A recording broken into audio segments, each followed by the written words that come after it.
Okay, and we're live for the last Counterfeit Monkey session before Christmas. So, Merry Christmas, everybody.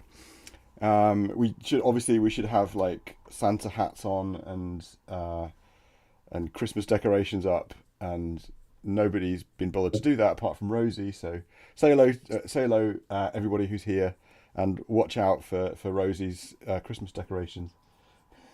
Oh, well, I'll start then. I'm here and I have bedecked my Zoom screen with fairy lights for the occasion. And hi, I'm Woody. I'm here, but I am not festive yet.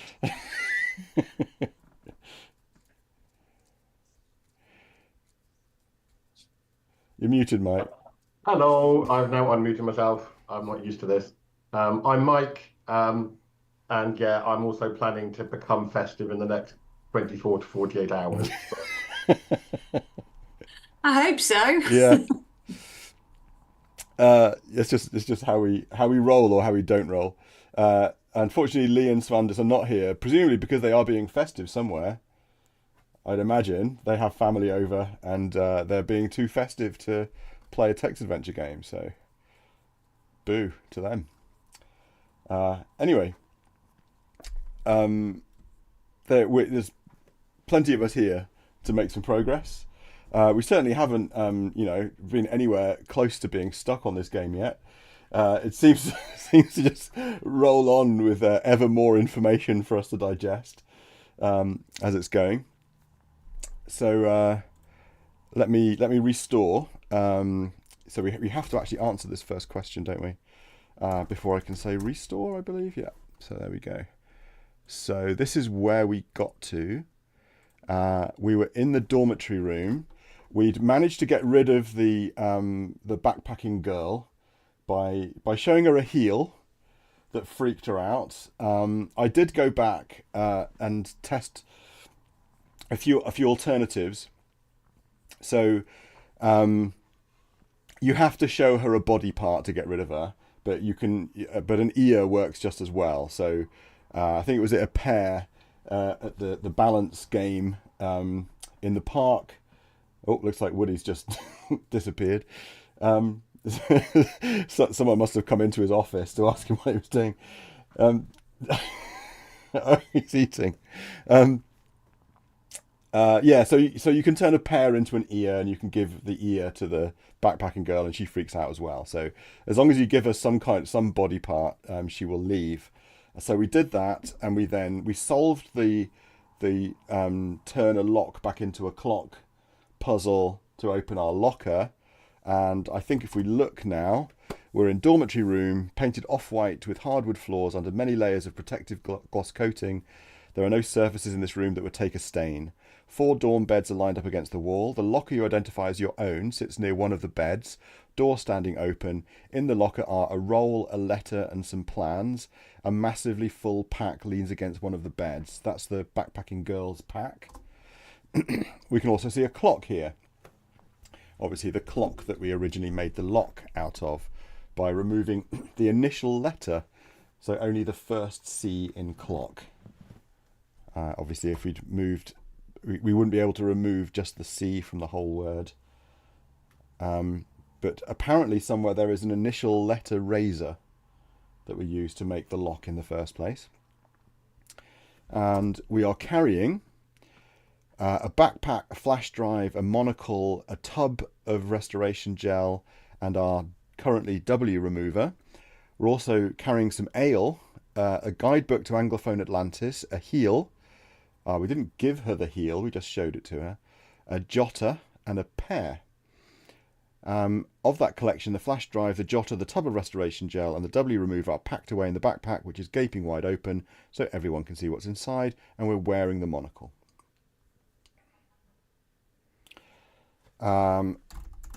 In terms of memories, currently on our mind are making our lock and how we got here. I think we've remembered both of those things already, haven't we? So, and we're currently scoring 14 points for doing the things that are now on the screen. It says you have not yet removed A, B, C, etc. So it keeps a list of the letters that we haven't yet removed.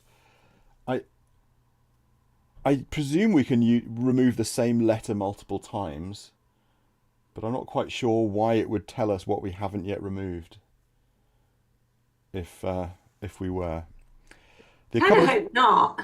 I sort of hope not, because having those letters left does suggest that maybe there might be other puzzles in this game rather than just the letter puzzles. I mean, yeah, all of the puzzles we've encountered so far have involved manipulating letters in words. You're worried that all of the puzzles in this game are of that format.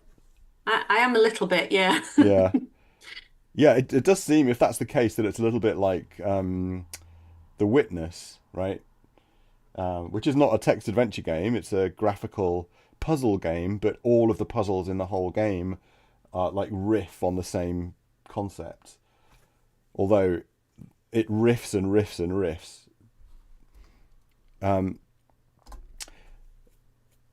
The achievements you have accomplished so far include finished tutorial mode. So that's where we are. Okay. What other goals do we have? Goals. I thought getting our backpack was one of the goals. We did. Oh yes, that was a goal, but not an accomplishment. But an achievement. Yeah. So, Yes. Okay. Yes. Okay. Yeah. An achievement. Yes. Yeah. So I think when we actually had like a thing come up saying you've completed tutorial mode. Whereas the goals just kind of get ticked off as we do them, and we get points. So we need to meet our colleague Slango at the Counterfeit Monkey. That's the next thing we need to do, and we can sort of see on the map where the Counterfeit Monkey is. We need to get everything out of the locker, don't we? So let's try. And out the backpack. And we should rifle through the big backpack, presumably. I mean, in real life we probably wouldn't, but in an adventure game, we feel obliged. And So we'd have to close our backpack as well. Yeah. Well, it looks like we haven't actually examined these things in this save. So let's just examine the things that we've taken out of the locker. Oh, so let's examine the role. Someday you'll have to tell me a little bit about the tricks of the trade, how you fenced stuff, you know? Or perhaps you won't tell me. Maybe it would be better not. At any rate, this money is useful, so I won't ask too many questions. The monocle pings happily as we cite the roll. Is that a roll of cash then? I think it's a roll of cash, yeah. It's a bank roll. But a roll is normally coins. Is what's normally referred to as a roll. Or a roll of notes. You can roll notes into a. And that's not what you'd normally call a roll, to me. But it might be to me when I hear roll referring to money, it refers to a roll of coins.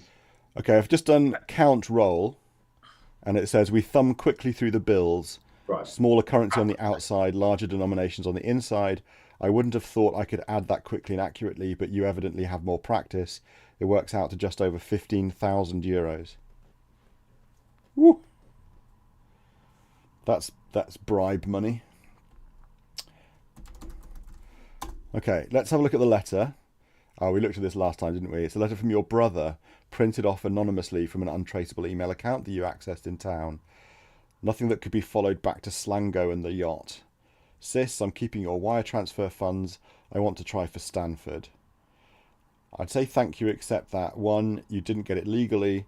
I saw this documentary about teen prostitutes. If that's where it came from, then ew. And 2, honestly, you owe me for what you put us through after you ran away. Mum and Dad were humiliated that you turned into the prodigal daughter. Your face got on milk cartons. Pastor Hughes gave a sermon about it.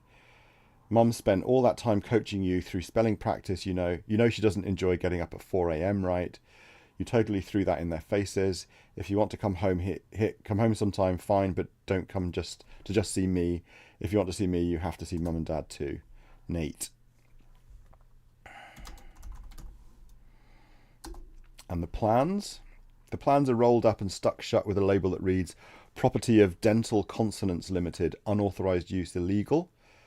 They're just a set of prints from the main computer design, of course, but still extremely informative.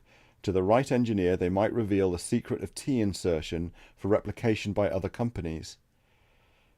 These are what you and Brock were originally contracted to lift from the island at a fee in the multiple millions.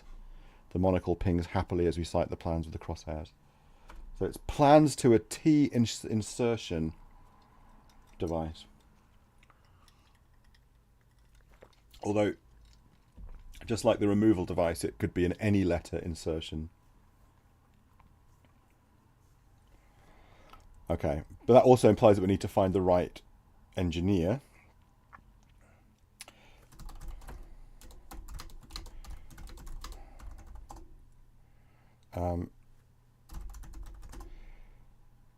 Making the lock. Making the lock. Just to remind ourselves how we made the lock, just for clues.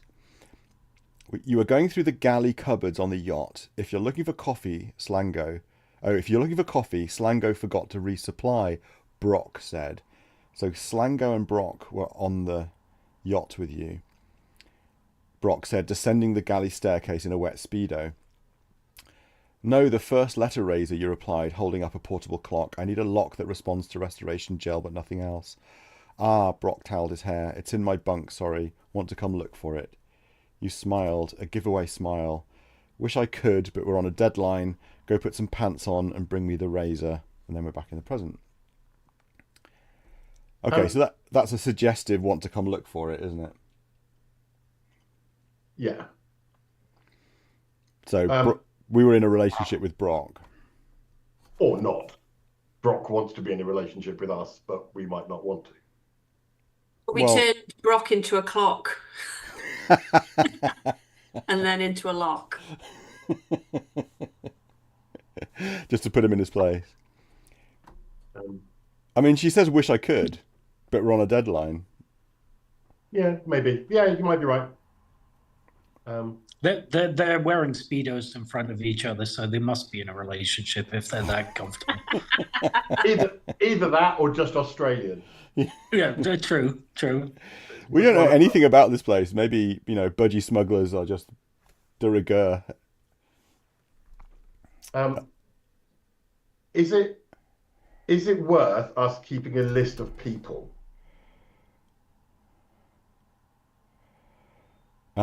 Can do. Or just sort of reminding ourselves, because you've got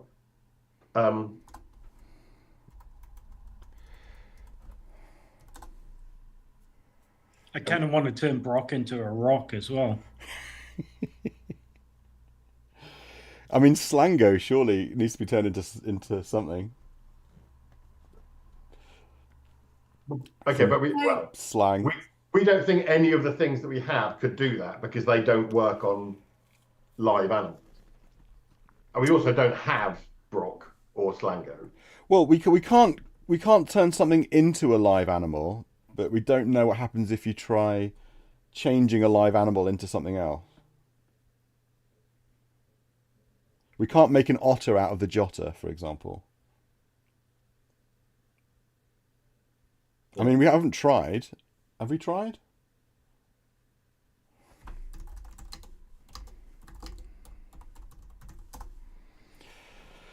The Jota flickers and there's a brief image of an otter in its place, but a legal override kicks in. A J remover is hardware crippled to prevent generating any living creature. Yeah.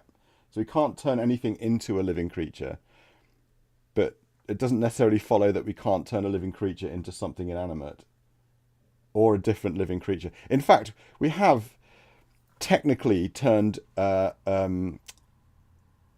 thicket into a ticket, which, okay, may not be sentient, but is alive. Yeah, it's not a living creature, so... Yeah. Anyway, okay. Yeah. I saved it because I want to save it before we start rifling through the big backpack.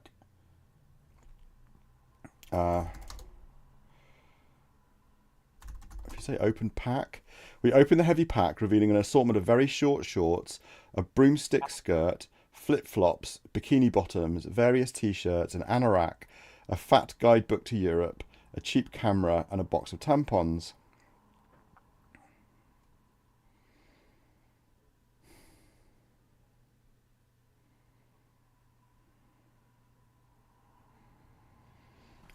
Presumably everyone is now reading that, trying to think what they can make out of these words. Yeah.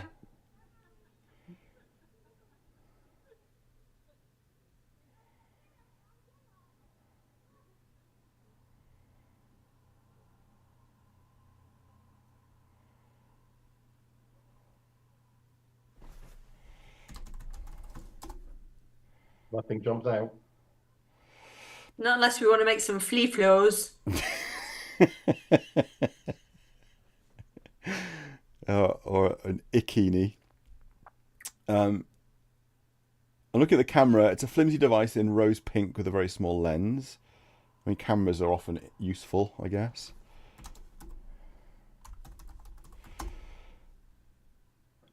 T-shirt, there's not one without a logo of some kind.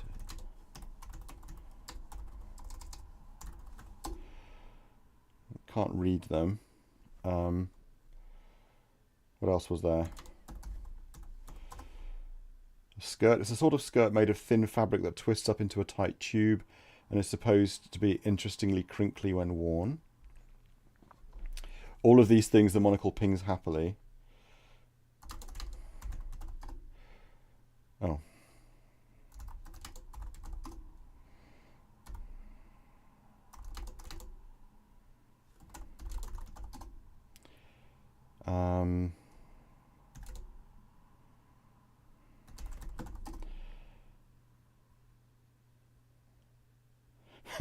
Anorak. It might be meant to counter the effect of all the shorts.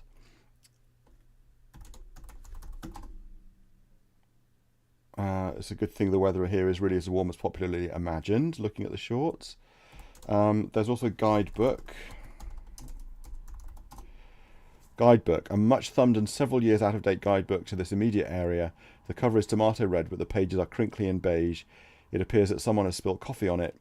There's too much here to take in a quick read, but we could look up specific topics if you wanted to read more. The monocle pings happily as we cite guidebook to Anglophone Atlantis with the crosshairs. I think it's the same as the one we already have, would be my guess. Unless it's guidebook to Europe. Okay. The spine is cracked at many points and the page is folded over for future reference. So that is different.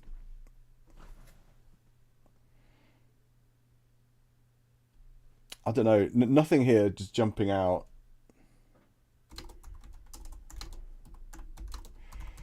Can we open the camera up? Does it have film in it? Is it even a film camera? Can we look, if it's a digital camera, can we look at what the photos are that are on it? Yeah.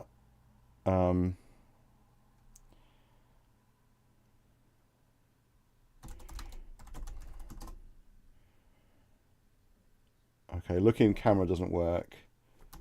Turn on camera. Not something we can switch. Open camera. Not something we can open. Can we take a photo?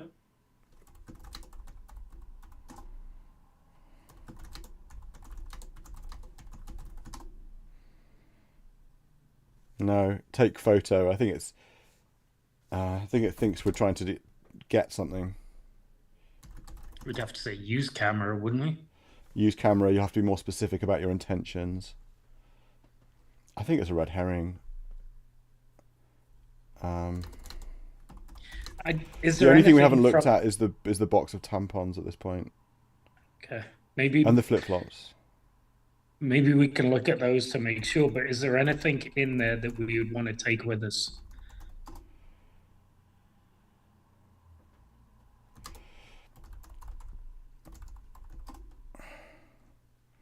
The sole of each flip flop is decorated with the image of Snoopy.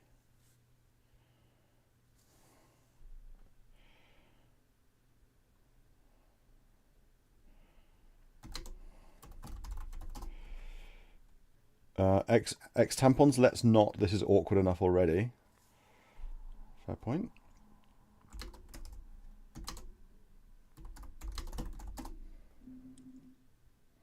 Did you look at the anorak? I did, yeah. It says it might be used to counteract the effect of all of the shorts. I don't know. Do we think rifling through this pack is a worthwhile endeavor?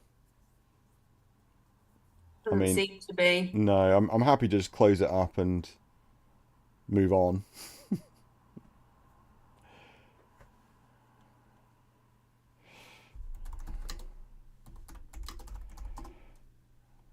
Close it. Okay. In terms of keeping a list of all of the people, there's obviously Slango and Brock. Plus us, I guess Alex. We don't really know anything about Alex. We don't really know very much about ourselves. There's the ticket clerk in the cinema that we haven't interrogated. There's the old guy in the gift shop. I'm just so in terms And of there's the receptionist in the hostel downstairs. yeah, it's more the people that we've interacted with. So those are so Brock and Slango. We think they are in on this. We think those two but not Alex, but our previous self were hired to do a thing. Andra, yes. Brock, Slango, and Andra were hired to steal these plans that we have. Okay, I'm confused. I thought we used to be Alexandra, and we got split. No, the opposite. The opposite, yeah. We were two different people, Alex and Andra, and now we're one. Alexandra. Yeah. Okay, fine. So we think the Andra person is the spy who worked with Brock and Slango and were hired for several million to steal these plans that are in the locker. Okay. So the letter from the brother, that's Andra's brother. Yes.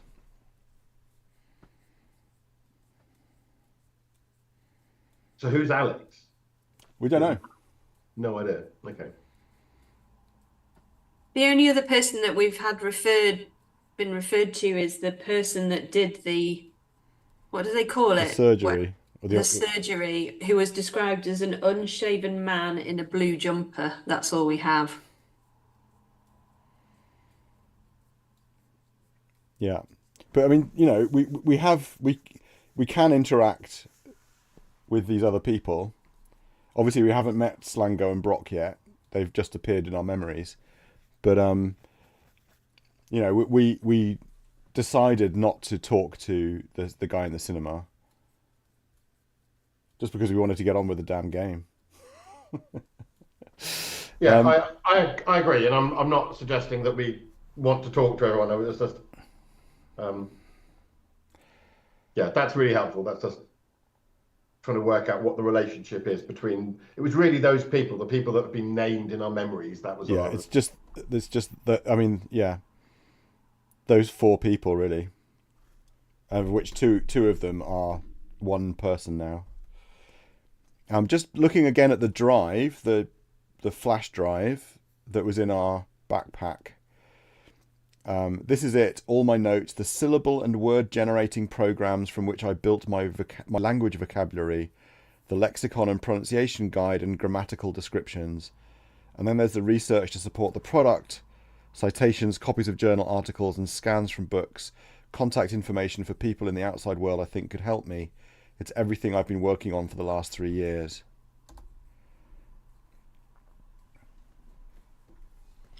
Contact information seems interesting. Yeah. I don't think I can actually use it without a computer, though. Yeah. I think it mentioned that. So this is, I mean,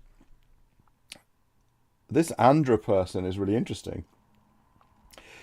I mean, I think both the backpack in the cinema and the stuff in the locker was Andra's, not Alex's. But however it is, there's a mission we were on with these two people on a yacht to steal plans that we've obviously accomplished, and then there's this side project we've been working on for years to develop some kind of language product. Where was the USB stick? It was in the backpack that we retrieved from the cinema. Okay. So we had two goals. Yeah. After we got, out of the initial back alley. One was to retrieve our backpack and the other was to retrieve our stuff from the locker. And we had to do both of those things before we can move north of the park, which we're about to do.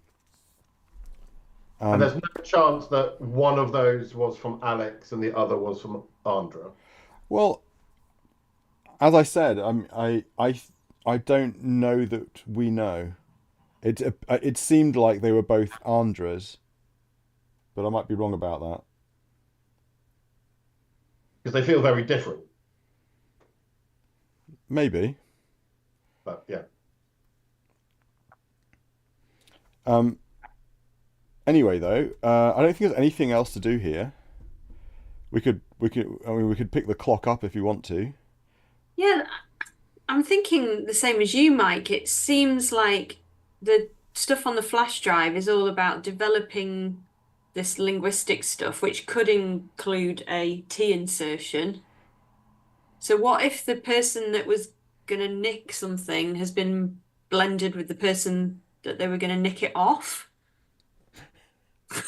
Well, I wasn't thinking nick it off. I was thinking that what you've got a genius that's been doing some research and someone that's been hired to go and steal some secrets about a similar field. And they meet and they realize that if they combine themselves, you end up with a genius that's got loads of secrets that can then go and do amazing stuff. I mean, it doesn't sound to me like them joining was a very long planned.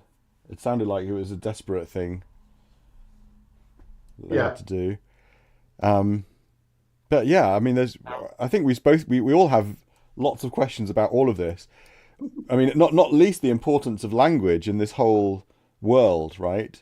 Because the idea that our mother would be up till 4 a.m. teaching us vocabulary, only for us to, renounce the religion and abscond.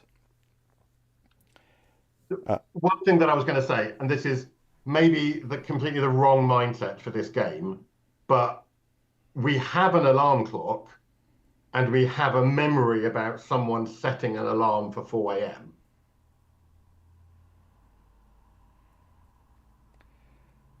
I don't think we have a memory of someone setting an alarm. We have a letter in which our brother talks about our mother getting up at 4 a.m. to teach us vocabulary. Well, yeah. Doesn't mention a clock. But it implies that she had to have an alarm clock set to wake up. It's not a big thing. It was just a... Yeah. I mean, I think that's too tenuous. But, let's just watch the game prove me wrong. Let's go to the counterfeit monkey. Yes, let's do that. Right. So the attendant is the desk attendant is here as well.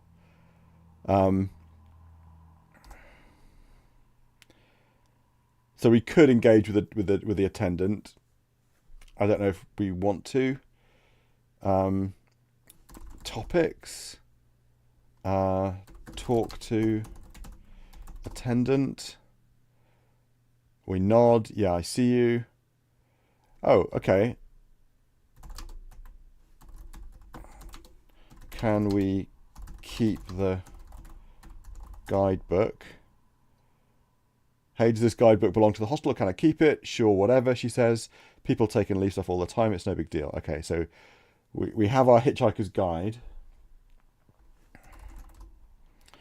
We could ask whether public transport exists here, ask whether there's an internet connection nearby, ask whether there are beds available, ask what the fare is for, ask what she recommends seeing in the city, ask whether she enjoys her job, or compliment the nose ring.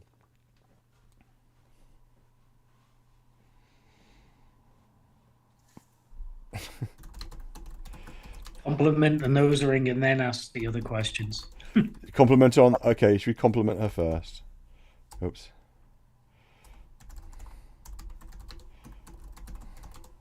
You sly old dog, Woody. She seems suspicious of us, so we've got to get her on side.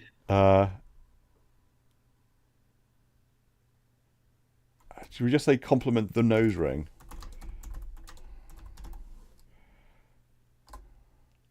I like your nose ring, we say. It looks kind of piratical.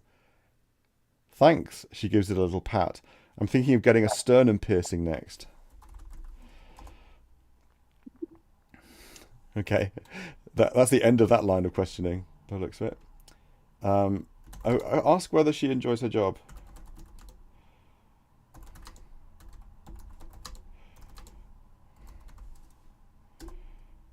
Do you like this job? She looks taken aback. It's a living, she says. I mean, sort of. And the management doesn't really listen to what I tell them. And sometimes people are really loud or jerky. But my parents really, really, really wanted me to stay in school. So I kind of stopped wanting to, if that makes sense. I don't know. Maybe I'll go back later. You apparently have a strong urge to sympathise on the topic of parents.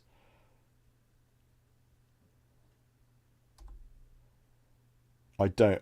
You apparently have the strong urge to sympathise on the topic of parents. I don't. We want to sympathise on the topic of parents. So this is kind of an internal conversation between Alex and Andra. Oh, it's American spelling. Sympathise on the topic of parents. Parents can be that way, you say, with sudden vehemence. They work on you like you're a project, like they're raising a show dog or something. It took me a long time to figure out that while I was with my parents, I wasn't ever going to even know what I wanted, who I wanted to be. So you got away from that. Good for you. Okay, so that's a callback to the letter from our brother, isn't it? And good for her skipping her education when it would have been paid for and going into an unfulfilling job that doesn't earn enough to live on, right? Seems a little askew to me, but hey. I don't think my parents were that bad, she says, with a taken aback little laugh. Okay, let's ask about public transport.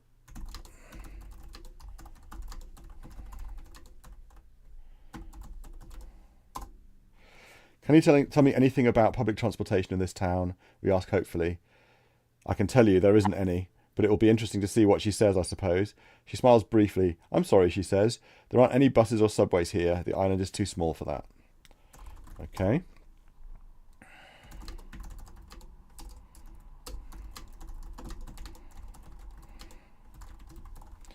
So ask about the internet connection.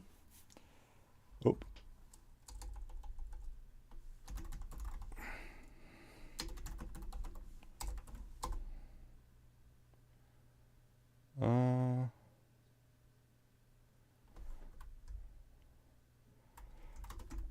Whether there is? I'd like to ask whether there is an internet connection nearby. Ask whether there is... Oops.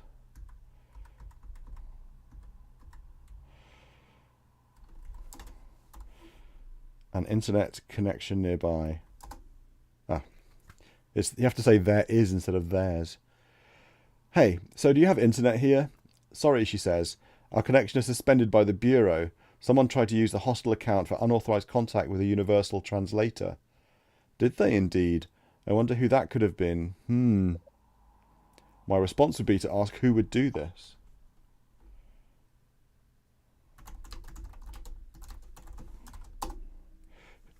Really? We asked brightly. I'm enjoying being a dumb girl more than I expected. Who would do something like that? She looks cross. We don't know, she says. There was a young woman who used the computer at about the right time period, but she didn't seem like the criminal type to me. I'm pretty sure it must have been this other group, 3 guys that were staying here, but I can't figure out how. Hear that? You don't seem like the criminal type. Okay, so someone used the internet to do a search for a universal translator.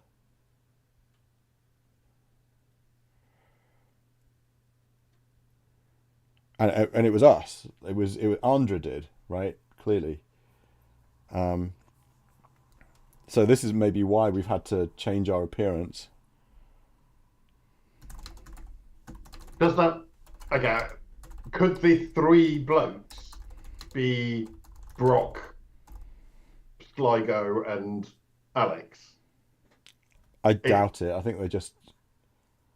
It sounds like they're just randoms. Yeah, and she's prejudiced.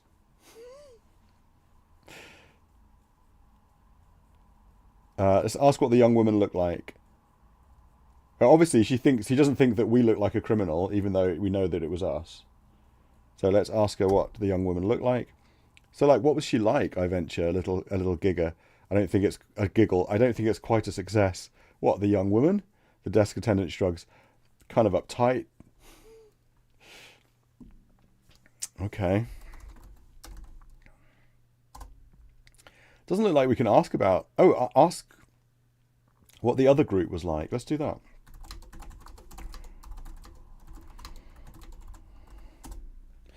Was there anything interesting about the other group, the three guys? I'm starting to see how much you enjoy playing off your own cleverness. I just hope it doesn't get us caught. She shrugs. That sounds like a no then.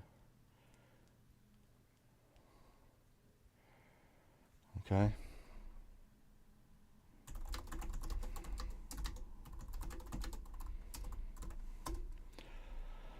Ask what the fair is for. So what's up with like the big party outside, we ask. It looks like there's something going on out there. Serial Comma Day, she says in a bored voice. It's totally a made-up holiday like Sweetest Day or World Secretary Day or whatever, but they sell greeting cards.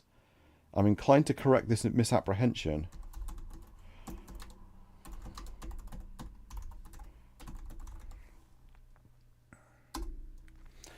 Actually, we say, Serial Comma Day commemorates a very real and significant shift in the punctuation standard here. She gives us a very strange look. I thought you weren't from around here. She toys unattractively with her nose ring. I'd have gone with semicolon day, she muses. It's way better than a comma. You get an extra dot on the top. It's like 2 punctuation marks for the price of 1, but it's not all prissy and fussy like a colon. She's missing the point entirely, of course. Serial Comma Day celebrates the adoption of a whole series of standards changes intended to reduce ambiguity in written language and increase the precision of linguistic change methods. It marked a significant shift in policy. Oh, all right, I'll stop. But you should hear Professor Waterstone on this topic.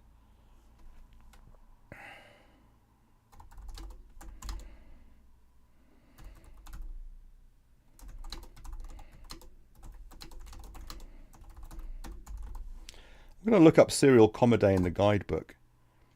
Commemorating the 1935 standardization of a whole range of punctuation conventions, Serial Comma Day is one of 3 major patriotic holidays on Anglophone Atlantis. See also Shapely Day and Succession Day. Right. Okay.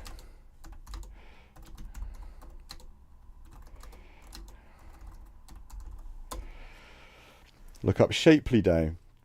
Named in honour of pioneering suffragette Phillida Shapely, Shapely Day commemorates the 1877 decision to allow all citizens of Anglophone Atlantis to vote in referenda, the direct democracy form for deciding contentious issues.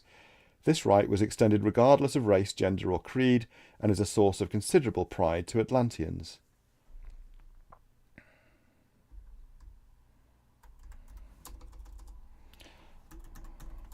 Succession Day.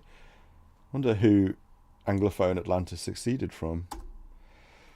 The secession of Atlantis from British governance in 1823 culminated in the reduction of the attacking British fleet on April 19th. The holiday celebrates this occasion, which is considered the beginning of Atlantean self-rule. So we're in a former British colony that has its own punctuation rules. Okay. Are we any less confused now? A little. I'm getting itchy feet though. It's maybe time to go walkabout. Yeah, should we bother with these other questions? No, let's go. Okay. West. Heritage Corner.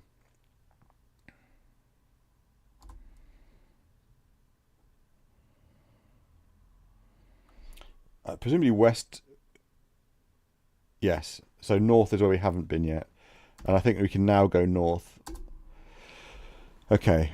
We're at Monumental Staircase. Once the central hillock of the city was a fortified enclave, protected from the harbour and the peasant town by great walls. Now, however, the walls are mostly gone, except for a little spur that runs north from here. The walkways and tower are open to the public. Meanwhile, a staircase as wide as a street descends east from the town square towards the harbour. An enormous blue and orange warning poster covers the wall alongside the staircase. We can go north, south to Heritage Corner, southwest to Fair, east and west to Park Centre from here.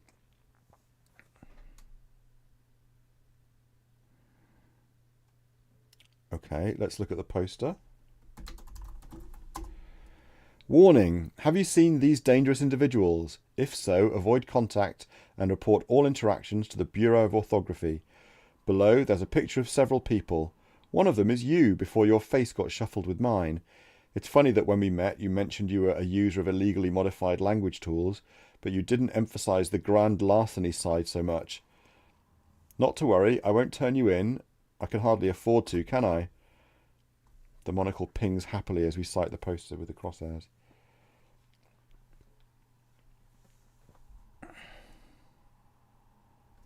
Okay.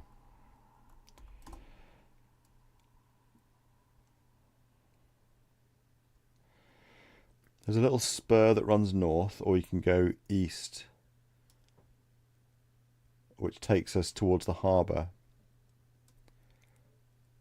I mean, it looks like to get to the Counterfeit Monkey, we need to go down the high street to the roundabout, and then there's Deep Street, past the aquarium and the outdoor cafe, to the fish market and the docks, and the Counterfeit Monkey is down there somewhere. Or north will take us to the old walls, old city walls, and the turret.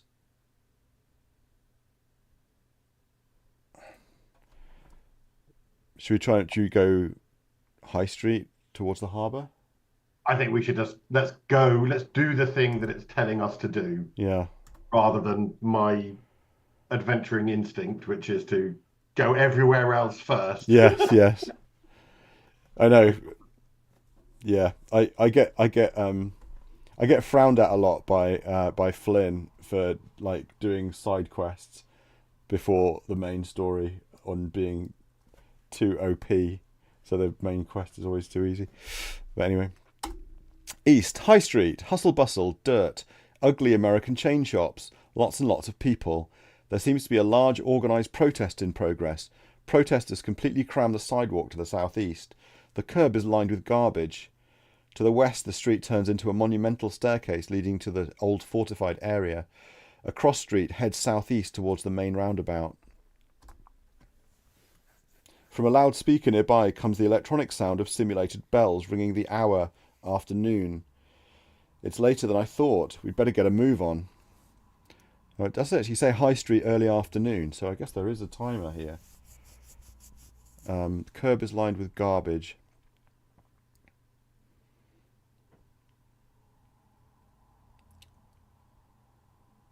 Okay, I guess... I mean, we can just walk past all of this stuff and go straight to the Counterfeit Monkey and come back. So let's go southeast. Unfortunately, the sidewalks, which were never very wide to start with, are so blocked by the mass of protesters that it's impossible to get by. Besides, if we associate with them, we might wind up getting arrested on minor charges anyway. We need some kind of automotive transport.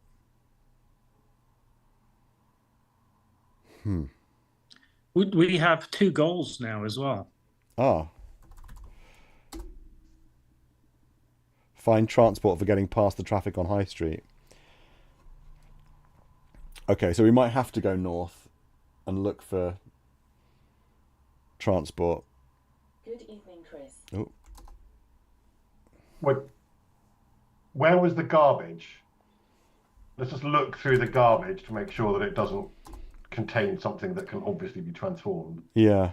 Discarded containers from the assortment of food shops and coffee stores lining the high street.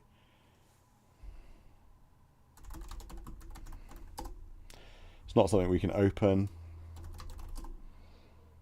It's not something we can get. I guess it would be a little bit surprising if the solution was right here in this location. Yeah, agree.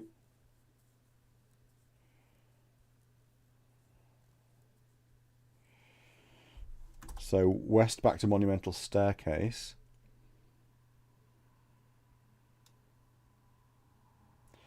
It says the walkways and tower are open to the public. South to Heritage Corner, southwest to Fair, east to High Street, west to Park Centre. So it is only north. Old city walls. Only portions of the old walls still stand, but you can walk along what remains as though you were defending the place. They're 1.5 meters wide, made of ashlar blocks. On the vertical faces, these blocks are still rough, but underfoot they have been worn smooth by the passage of many defenders and subsequently tourists.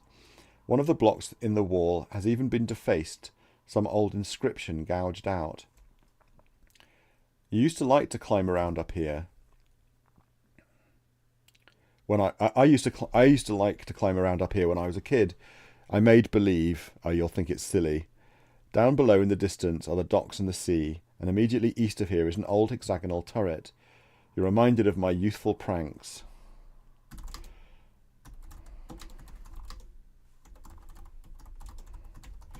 Ask Alex about youthful pranks. Oh, reminded, sorry.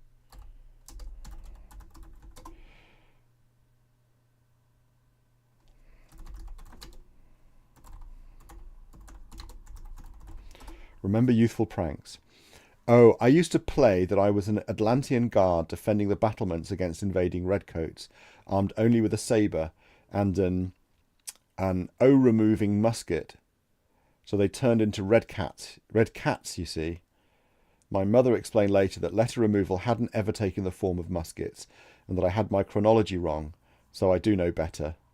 And my father gave me an even longer and less interesting lecture about how the British colonial government wasn't entirely a bad thing, and how it didn't do to be too gleeful about mentally shooting some young soldier who probably didn't have a choice about being there.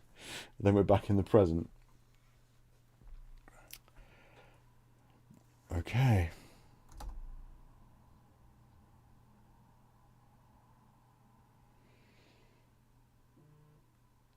So we can go northwest or east from here. And I guess east takes us into the turret. Old hexagonal turret. Up here we stand on the remains of the old fortifications. This turret offers a view out over the docks, the fish market and the harbour, which it was designed to protect. A heavy old depluralizing cannon is aimed out to sea.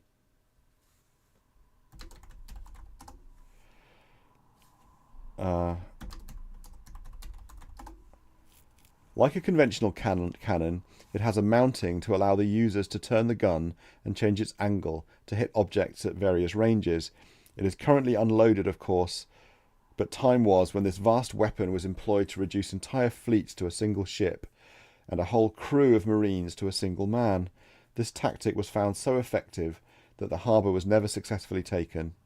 The monocle pings happily as we sight the depluralizing cannon with the crosshairs. I think your concern about all of the puzzles is gradually being answered, Rosie.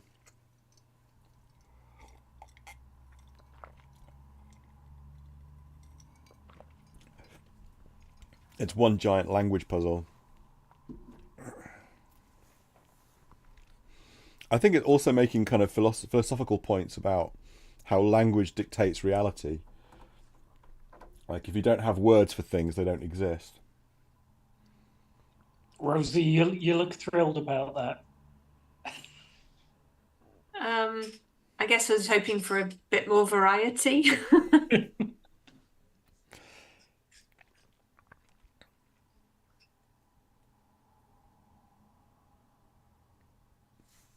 I mean, yeah.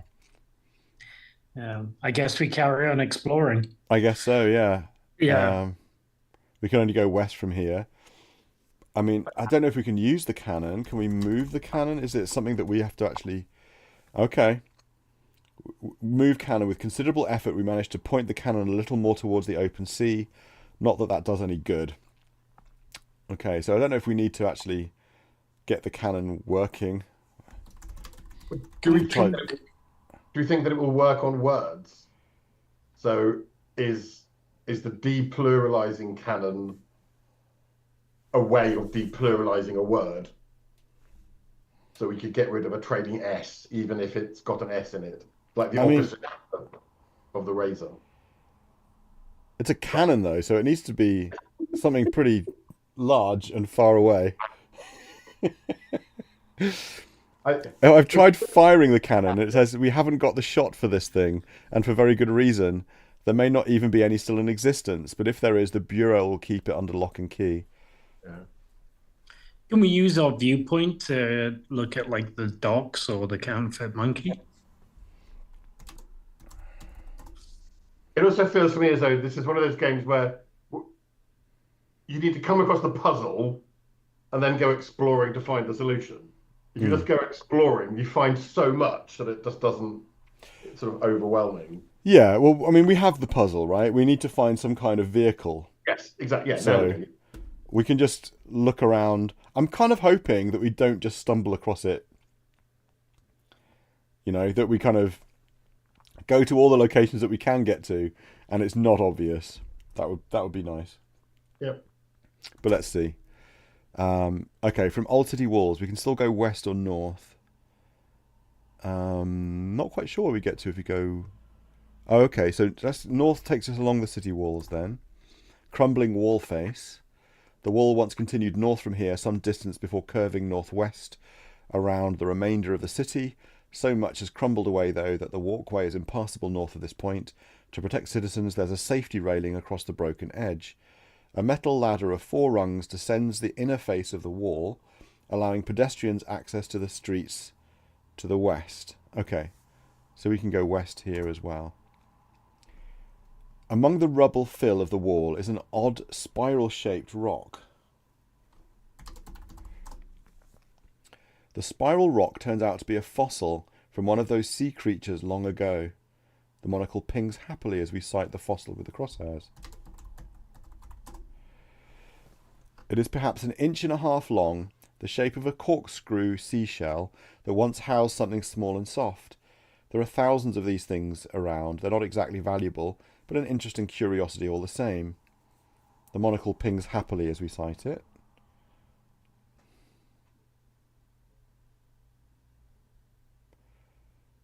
I mean, if we remove the S's, we get foil.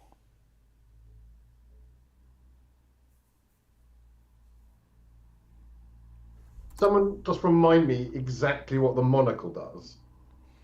It shows you whether something has had a letter removed, or it's whether an object is not its original form. Yeah, right. Not whether or not it can be changed. No, but whether it or has not been. It has been changed.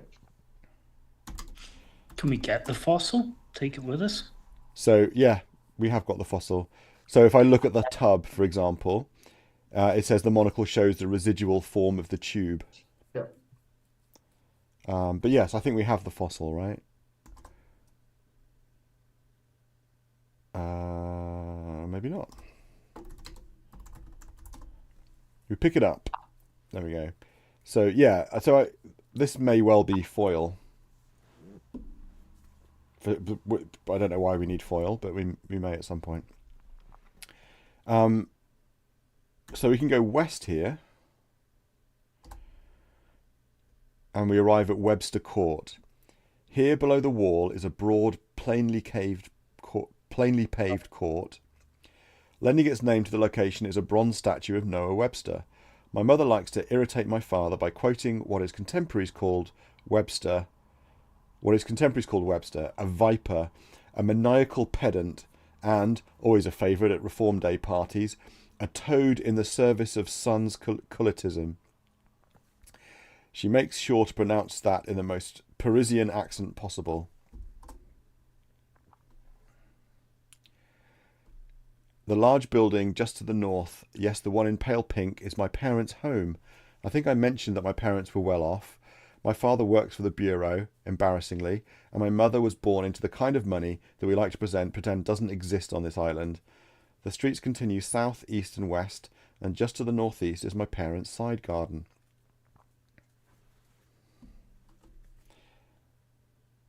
Might be worth looking up who the sans-culottes were. The people without trousers. I was going to say, that means without trousers. Which sort of, yeah.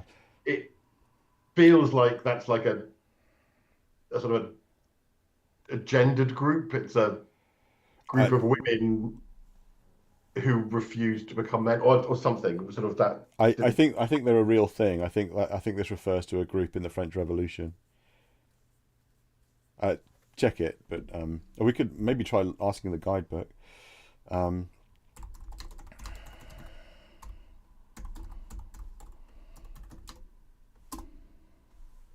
Okay, is that how you spell culotte?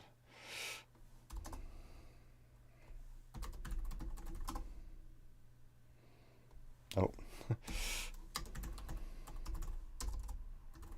Yeah, the culotte were the sort of breeches worn by the aristocracy. So the sans-culottes are the anti-aristocracy peasant, the peasant movement in right. the Yes.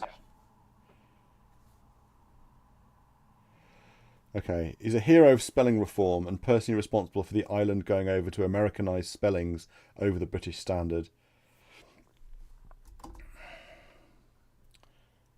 Webster, I guess from Webster's dictionary, right? This is a reference to real linguistic history.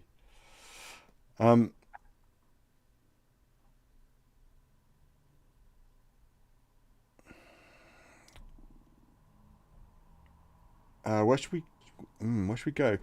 I'm just going to go south, because I think it all joins up, doesn't it?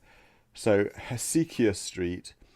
As the street names make obvious, this part of town was laid out in a different political age when it was considered more important to commemorate linguistic richness than to standardise practices.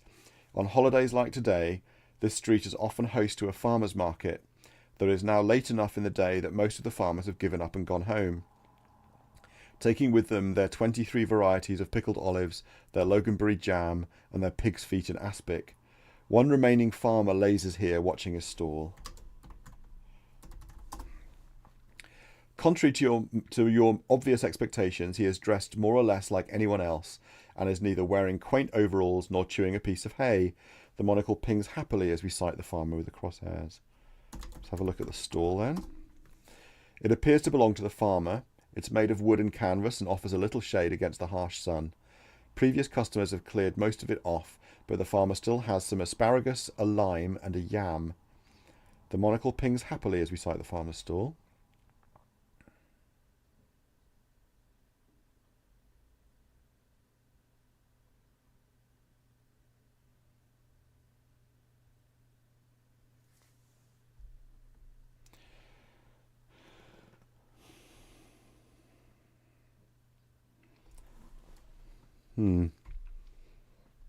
We can still only remove letters.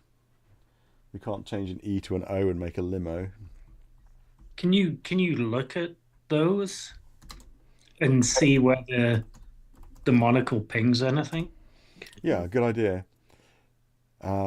Asparagus looks particularly tender and pleasant, but I avoid the stuff. Monocle pings happily.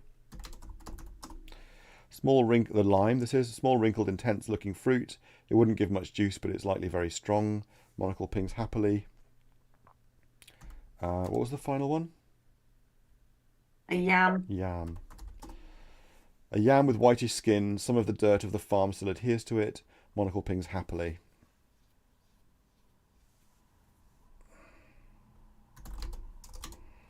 It's 8 o'clock. Lee and Swandus will be really happy we haven't scored any points. So they didn't miss much. It almost feels like it's driving us up to that top corner, and we're going to have to get a boat to go around. Maybe. Possibly. Yeah. I mean, we are still just exploring and trying to figure out what's going on. But it's not a traditional text adventure game. It's someone really playing with the form of what these games can be. So it does feel quite slow, and like there's a lot to read and a lot to get through, and we're not actually spending very much time solving puzzles or those moments of kind of epiphany and collectively figuring out the solution, making all the pieces fall into place, are few and far between so far. And it's kind of like we're just looking for a word we can alter to make what we need. Yes. Yes, that's right. You wonder whether there's really going to be an absolute leap of imagination to have to solve puzzles. And I don't think there's going to be a lot of those side quests or everything else. There'll be lots of red herrings, but I think it's just go from goal to goal is going to be the way to get through the game. Yeah. I mean, obviously, I think the way to play it is to get stuck, and then go and explore everything we can to figure out what the thing is that we need to get unstuck. But it doesn't feel like we have a lot of problems, like quite playing previous games, especially Fish. We'd very quickly get to a point where we had a lot of things we know we needed to solve, and we didn't know how to solve any of them. And we could pick them off kind of one by one, each one, being releasing all the dopamine and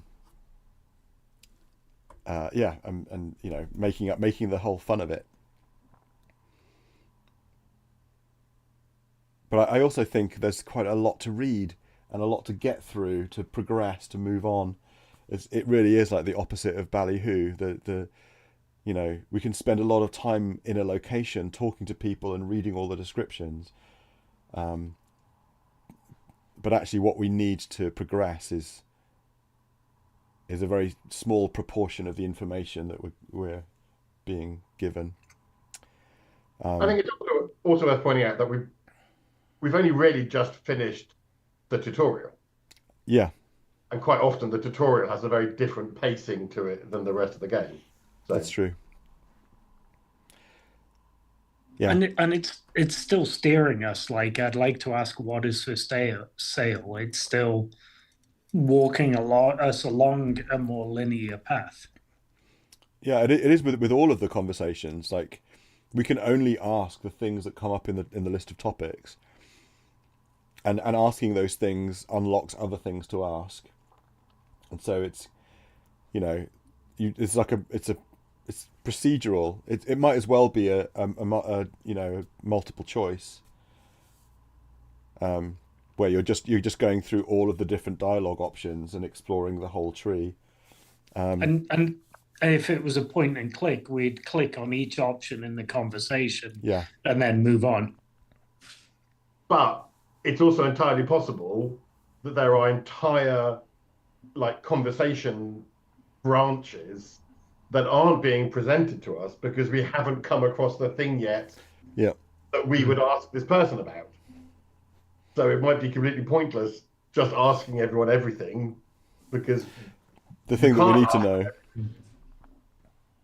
Yeah, I was just thinking that it's not clear yet whether we need to know all of the information we're getting from talking to people, or whether it's just kind of extra filling for the story that we don't necessarily need to know to progress and solve the puzzles. I think there's not to kind of dwell on this too long while we're on the stream, but there's kind of a tone thing here as well.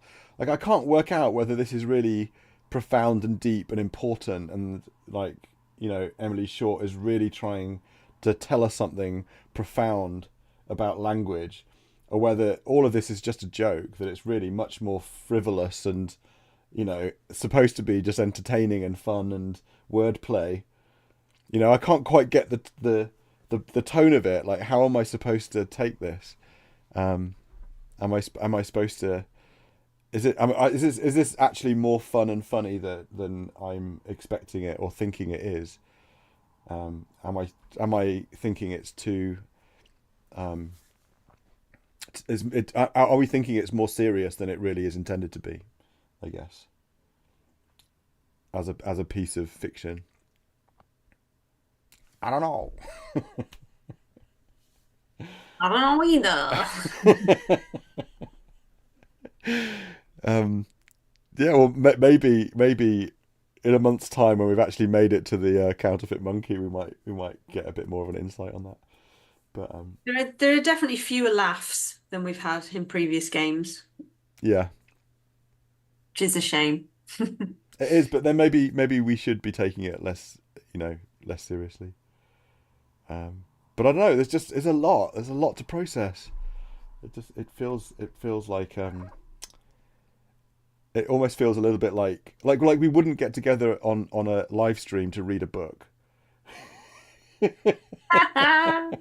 No, we wouldn't. So well said. Anyway, in the meantime, until we all meet again, which will probably be in 2 weeks' time, after we've all had an awesome Christmas and eaten far too much and definitely drunk too much. Until then, I hope you all. I'll see most of you. I'll see all of you apart from Woody. But I hope you have an awesome time over Christmas woods. And yeah, see everybody in a couple of weeks. Merry Christmas. Happy Christmas. Bye. Bye. Bye.